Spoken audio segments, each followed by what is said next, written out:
ఇంటికి పోయే పరిస్థితి వచ్చింది. అందుకే అట్లాంటి తప్పులు నేను చెయ్యదలుచుకోలేదు. ఎవరు ఏమనుకున్నా ఎన్నికలు వచ్చినప్పుడు ఎవరితోనైనా కొట్లాడతా. సోనియా గాంధీ, రాహుల్ గాంధీ, మల్లికార్జున ఖర్గే నాయకత్వంలో వార్డు మెంబర్ నుంచి పార్లమెంటు మెంబర్ వరకు మన వాళ్ళని గెలిపించుకోవడానికి నా సాయ శక్తుల కష్టపడతా, నా రక్తాన్ని చెమటగా మార్చి మీకోసం పనిచేస్తా. రోజులో 24 గంటలు కార్యకర్తలు కాపాడుకొని ప్రజా ప్రతినిధులుగా గెలిపించుకునే బాధ్యత నాది.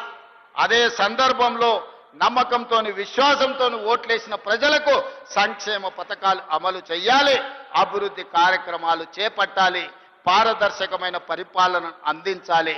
ఇవాళ సంక్షేమ పథకాలు అమలు చేయాలంటే రాష్ట్రానికి ఆదాయం రావాలి.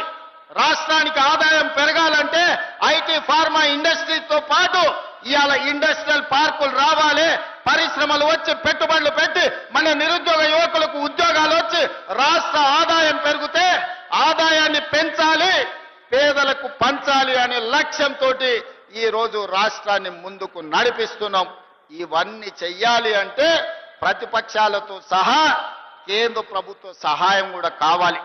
అందుకే ప్రతిపక్ష నాయకుడికి నేను విజ్ఞప్తి చేస్తున్నా, రండి శాసనసభ మాట్లాడండి. మీ 40 ఏళ్ల రాజకీయ అనుభవాన్ని మాకు సూచనలు ఇవ్వండి. ఎక్కడైనా మేము తప్పు చేస్తే సరిదిద్దుకోవడానికి మాకు సూచన చెయ్యండి. మీరు అధికారం ఉంటే వస్తాను, లేకపోతే నేను పోయి ఫామ్ హౌస్లో పడుకుంటానంటే ప్రజలే ఆలోచించి విచక్షణతోని ప్రజలే నిర్ణయం తీసుకుంటారు.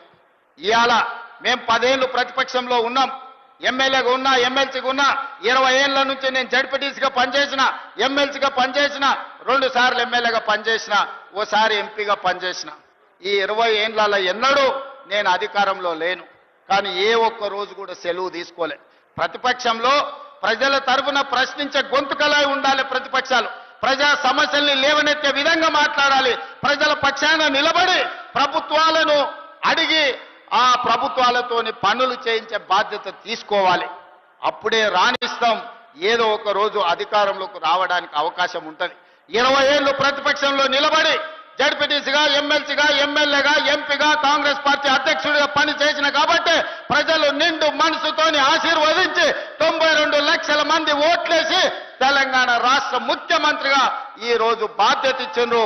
ఆ బాధ్యతతోనే ఇవాళ జహీరాబాద్కు వచ్చిన జహీరాబాద్ ప్రజలకు ఆగిపోయిన పనులను పూర్తి చేయాలన్న ఆలోచనతోటి మీ అందరినీ కలిసిన ఏ రోజు కూడా నేను ముఖ్యమంత్రిగా అహంభావం వ్యక్తం చేయలే. నా దగ్గరికి చిన్నోడు వచ్చినా, పెద్దోడు వచ్చినా, పేదోడు వచ్చినా, ఎవ్వరు వచ్చినా అందరినీ కలిసిన వాళ్ళ బాధ విన్నా దానికి ఏదైనా చేయగలిగిన సాయం ఉంటే చెయ్యాలన్న ఆలోచనతోనే ముందుకు వెళ్తున్న సోదరులారా, ఇవాళ కూడా మా జహీరాబాద్ సోదరులకు నా విజ్ఞప్తి ఒక్కటే, మీరు అండగా నిలబడండి. అద్భుతాలు చేసి తెలంగాణ అభివృద్ధి పదం వైపు నడిపించి దేశంలోనే నెంబర్ 1 రాష్ట్రంగా $1 ట్రిలియన్ ఎకానమీ కింద మార్చి ప్రపంచంలోనే ఒక్క గొప్ప రాష్ట్రంగా హైదరాబాదు నగరాన్ని టోక్యో, న్యూయార్క్ లాంటి నగరాలతో పోటీ పడే విధంగా అభివృద్ధి చేసే బాధ్యత నేను తీసుకుంటా. రీజనల్ రింగ్ రోడ్ కావచ్చు, మెట్రో రైలు కావచ్చు, మూసీ నది కావచ్చు, భారత్ ఫ్యూచర్ సిటీ కావచ్చు, వీటన్నిటినీ అభివృద్ధి చేసి ప్రజలకు అంకితం చేసే వరకు నిద్రపోను, సెలవు తీసుకోనని తెలియజేస్తూ మీ అందరి దగ్గర సెలవు తీసుకుంటున్న ధన్యవాదాలు మిత్రులారా. అదేవిధంగా ఒక్క నిమిషం, సురేష్ అన్న ఈ ప్రాంత రైతుల గురించి షుగర్ ఫ్యాక్టరీ గతంలో ఉండే 10 లక్షల మెట్రిక్ టన్నులు ఈడ షుగర్ ఉత్పత్తి చేసేది, షుగర్ పరిశ్రమ ఉండాలి అంటున్నాడు.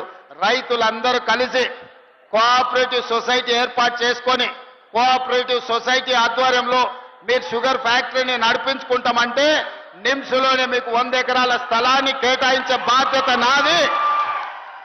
కేంద్ర ప్రభుత్వం నుంచి నిధులను తెలంగాణ రాష్ట్ర ప్రభుత్వం కూడా అవసరమైన నిధులను ఇచ్చే బాధ్యత నాది.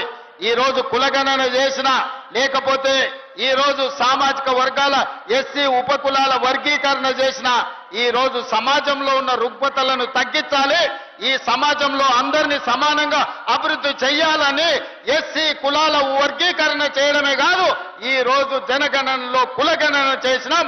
అదే విధంగా ఇవాళ రైతాంగాన్ని ఆదుకుంటాం.